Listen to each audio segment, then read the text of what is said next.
حضرت ابراہیم علیہ السلام نے جب اپنی ذریت کو مکہ میں آباد کیا تو اس وقت یہ شہر نہ صرف یہ کہ تہذیب و تمدن اور آبادی اور زرخیزی سے بالکل محروم تھا، بلکہ وحشی اور خانہ بدوش قبیلوں کی لوٹ مار سے بھی محفوظ نہ تھا۔ ابراہیم علیہ السلام نے اسی بنا پر یہ دعا کی تھی اور اللہ تعالیٰ نے اسے اس طرح قبول فرمایا کہ پہلے اس سرزمین میں لڑنا بھڑنا اور جنگ و جدل ممنوع قرار دیا، دوسرا اس کی طرف سفر کے لیے 4 مہینے حرام قرار دیے، جس کا نتیجہ یہ نکلا کہ اس کے گرد و پیش میں خطرناک سے خطرناک علاقے بھی ان مہینوں میں بالکل پرامن ہو گئے، تیسرا اس میں اپنے گھر کو ایسی بیعت عطا فرمائی کہ اس پر باہر سے اول تو کسی نے حملہ کرنے کی جرت نہیں کی،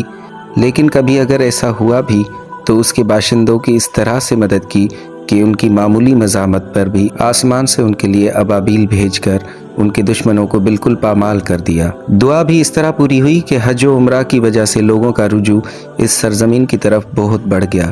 اس سے تجارت اور کاروبار کو فروغ ہوا، باہر سے ہر قسم کی چیزیں اس شہر میں بازاروں میں پہنچنے لگیں، پھر حرم کی تولیت کے باعث قریش کو ایسی عزت حاصل ہوئی کہ ان کے قافلے بغیر کسی تعرض کے ملکوں میں جانے لگے، اس سے غلہ بانی اور شکار ہی پر گزر بسر کرنے والوں کی معیشت میں غیر معمولی تبدیلی آئی،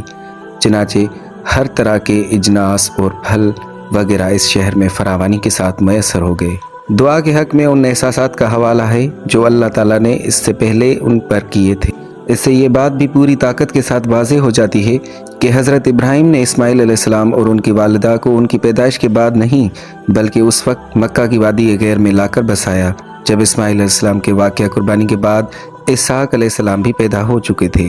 اور اسماعیل اس قابل تھے کہ بیت اللہ کے خادم اور متولی کی حیثیت سے اپنی ذمہ داریاں پوری کر سکیں۔ حضرت ابراہیم علیہ السلام کی دعا سورہ آل عمران کی 40 اور 41 آیات میں منشن ہے، جس کا ترجمہ کچھ یہ ہے کہ اے میرے پروردگار، مجھے نماز قائم کرنے والا بنا اور میری اولاد سے بھی ایسے لوگ اٹھا جو یہ کام کریں۔ پروردگار میری دعا قبول کر۔ پروردگار مجھے اور میرے والدین کو اور سب ایمان لانے والوں کو اس دن معاف کر دیجیے جب کہ حساب کتاب قائم ہو۔ اب یہ دعا ہم اکثر نماز کے قاعدے میں بھی پڑھتے ہیں کیونکہ نبی پاک صلی اللہ علیہ وسلم نے بھی یہی دعا پڑھی تھی۔